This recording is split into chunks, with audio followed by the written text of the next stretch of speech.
Il y a des jeux vidéo qui n'ont pas encore dévoilé tous leurs secrets. Des jeux pour lesquels il a fallu 10, 20, 30 ans pour enfin trouver leur dernière petite surprise. Des salles secrètes, des quêtes complètement folles ou des messages cachés qu'aucun joueur n'a trouvé jusqu'ici. Quelle sera alors la réaction des développeurs 20 ans après? Et pourquoi ces secrets ont-ils mis aussi longtemps à être découverts? Les 101% de GTA V.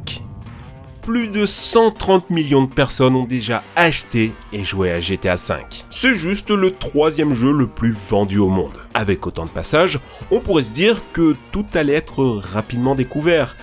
Et pourtant, faut savoir que les easter eggs compliqués, c'est une tradition dans la série. Déjà, sur GTA 3, on a découvert 11 ans après qu'il était possible de piloter le dodo, un avion qui normalement ne peut pas voler. Après des heures d'entraînement, peut-être arriverez-vous à diriger l'engin et découvrir une île fantôme. Un bug? Non. Preuve que c'est voulu, vous verrez sur votre radar les noms des développeurs affichés sous forme de ville. Mais revenons plus récemment sur GTA V qui a caché deux énormes enquêtes policières qu'il a fallu des années pour résoudre. La première, c'est le mystère du tueur infini. Dans le jeu, on peut trouver derrière des bâtiments plusieurs messages cryptiques écrits en lettres de sang, une coupure de journaux faisant référence à un mystérieux tueur, et enfin, une scène de crime avec des pieds ensanglantés formant le signe de l'infini. On comprend qu'il existe dans GTA V un tueur obsédé par le chiffre 8 et l'infini. Des milliers de joueurs ont alors enquêté. Ils ont trouvé tous les indices, et en coordonnant tout ça sur une carte,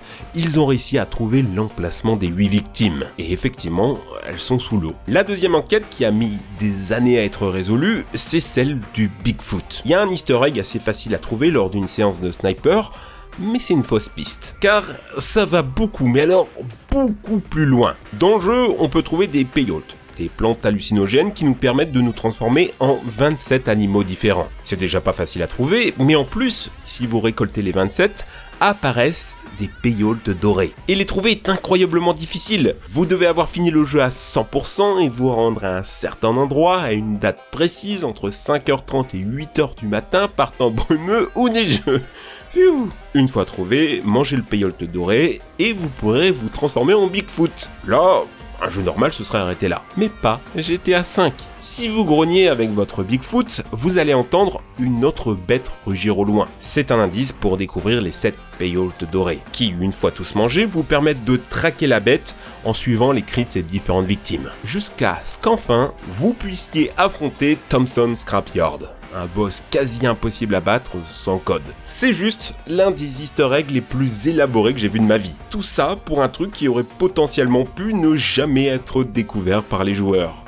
Halo et les messages qui n'arriveront jamais à leur destinataire. Il arrive souvent que les développeurs cachent des petites références à leur famille dans les jeux. Par exemple, dans Black Ops 3, un développeur a fait une petite dédicace à sa femme et son fils. Comme il le dit lui-même sur Twitter, ça n'était pas censé être trouvé. C'était sûrement pour le montrer à son fils plus tard en mode « Regarde, papa faisait des jeux ». Mais dans Halo, c'est un peu différent. Adrian Perez a un jour lâché en interview que sa plus grande fierté, ça serait que quelqu'un montre à ma femme l'easter egg que j'ai mis rien que pour elle, celui que personne n'a encore trouvé. Il dit ça 7 ans après la sortie du jeu. C'était comme l'annonce du One Piece pour des hackers. On découvre donc qu'il fallait régler la console sur le 25 décembre, pousser les deux joysticks dans une certaine direction, et pouf. Joyeux anniversaire Lorraine. Après 7 ans, elle a enfin pu souffler ses bougies virtuelles. Un message caché mignon, ok, mais il y en a des plus légendaires. Pour vous dire, les deux jeux dont je vais vous parler sont les découvertes les plus tardives. Le premier a mis 26 ans à être trouvé et c'est Donkey Kong porté sur Atari 400. Un jour, son développeur, London Dyer, lâche sur son blog qu'il a caché un truc, mais qu'il se souvient plus comment on le débloque. Des hackers se mettent donc à relire les 25 000 lignes de code pour trouver une méthode bien compliquée. Tout ça, juste pour faire apparaître sur l'écran titre les initiales du mec. Le deuxième message caché a encore mis plus longtemps, 33 ans avant que Gumball sur Apple II livre son dernier secret. C'était un hacker qui se baladait dans les codes sources et qui a remarqué que le jeu donnait des sortes d'indices quand on tapait CTRL-Z. Il résout l'énigme qui consistait juste à taper ADN sur l'écran de fin et hop, un petit message du développeur qui te félicite. Ce qui est fou, c'est que sur Twitter, Robert Cook, le développeur donc, a pu féliciter le hacker. Je pensais que ça prendrait 1 millier d'années avant d'être découvert. Finalement, ça n'a pris que 33 ans.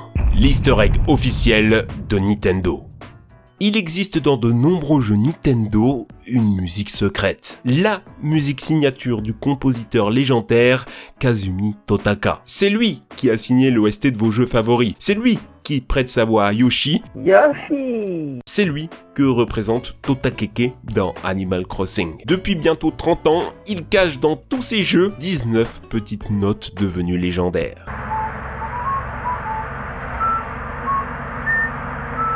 Généralement, ça consiste à attendre longtemps dans une pièce, comme dans Zelda. Mais parfois, c'est plus tordu. Tellement tordu qu'il faut plus de 14 ans aux gens pour trouver un moyen de l'entendre. Dans Pikmin 2, par exemple, si vous jouiez sans carte mémoire et que vous attendiez sur l'écran de sauvegarde, une effrayante Totaka Song apparaissait. Encore aujourd'hui, il y a des Totaka Songs qui n'ont pas encore été découvertes, comme dans Wario Land, Wave Race ou Super Smash Bros. Combien faudra-t-il encore attendre avant qu'on les découvre? Peut-être est-ce là juste sous nos yeux, comme l'a été dans Mario 64, le chant des tempêtes sur un tableau, 24 ans pour s'en rendre compte. Splinter Cell est la quête secrète que tout le monde a eu la flemme de faire. Quand Splinter Cell Double Agent sort en 2006, tout se passe bien. Le jeu a du succès et tous les développeurs sont contents. Tous, sauf un, qui a très mal pris que son easter egg n'ait jamais été trouvé. 4 ans plus tard, il décide de créer une chaîne YouTube et tout dévoiler au monde entier. Personne n'était prêt. Splinter Cell et les jeux Tom Clancy sont connus pour leur sérieux. C'est militaire. C'est fait pour des mecs qui boutonnent leur chemise jusqu'en haut et qui prennent leur café bien serré. Mais là, t'as une mission secrète avec des phoques voyageant dans l'espace avec des chapeaux de fête et des noms comme Muffins, Pepperoni ou Cocky Buddy. C'était même pas très compliqué à débloquer. Il fallait trouver une pièce dans un casier, la mettre dans un distributeur et obéir à ce truc qui te faisait faire plein de mini-quêtes FedEx. À la fin, vous pouviez libérer la princesse qui vous gratifiait d'un long monologue.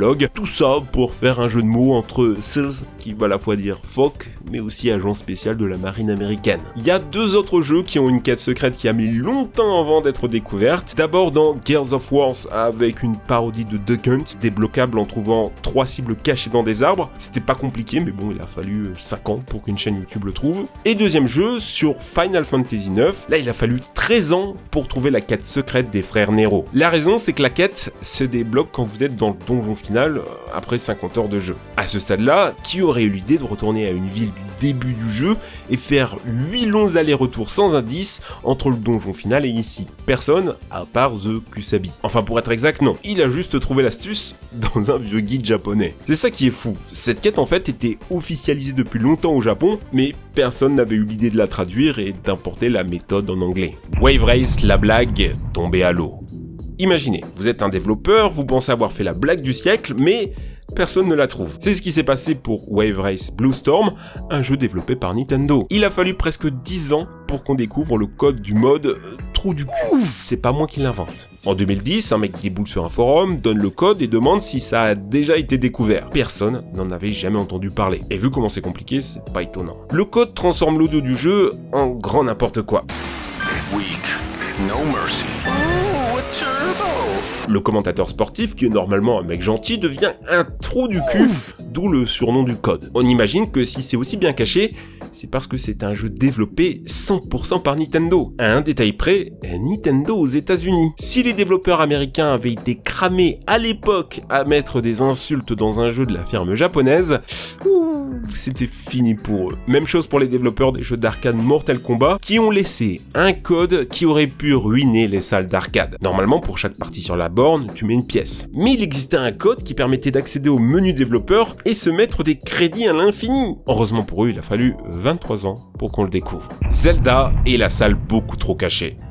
Cet easter egg est connu de tous les fans de Zelda. Il existe une salle secrète en l'honneur du joueur Chris O'Liwan. Elle est pleine de rubis et son nom est gravé sur un panneau au fond. Dès la sortie du jeu, tout le monde savait que cette salle existait, mais il a quand même fallu 8 ans pour qu'on découvre comment y accéder. Cette salle, en effet, était le cadeau d'un concours organisé par le magazine Nintendo Power, gagné donc par Chris O'Liwan en 1990. Mais l'histoire est un peu plus compliquée que ce qu'on vous raconte dans les tops de jeux vidéo.